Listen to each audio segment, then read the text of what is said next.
As policymakers and physician groups explore ways to improve regulations to prevent sports-related concussions, Dr. Dan Garza and his team of researchers at Stanford University are behind the scenes, working to learn more about the mechanics of a concussion.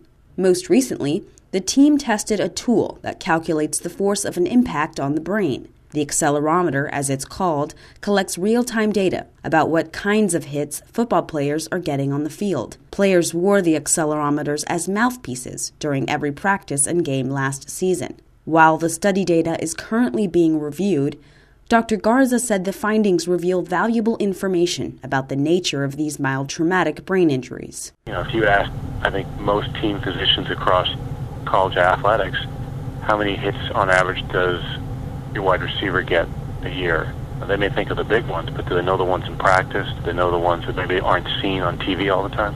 And this is a big issue. Aside from his research with the accelerometer, Dr. Garza also chairs a concussion research group at Stanford. They're working to develop ways to better test other devices to measure concussions and doing studies on concussion imaging. Additionally, the group will be among the first to research concussions in women. No one's ever looked at concussions in women's teams. Previously, there's been a lot of great concussion research done with football with helmet systems, but they're very expensive, and so the mouthpiece is cheaper, but also means that women's sports like lacrosse, field hockey, soccer can wear them, and we can begin to get an idea of what women athletes are dealing with at all levels.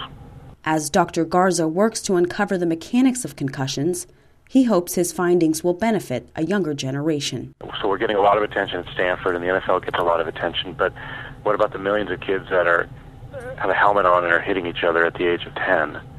Or, soccer games that go on. Think how many kids play soccer in this country, and kids are banging heads all the time, and are people really watching out for concussions, and the kids know what it is? So if you look at it from the standpoint of athletic trauma, it's the most important issue right now, I think. The goal is to always have another goal in diagnosing and treating concussions, and we just want to get better and better at it.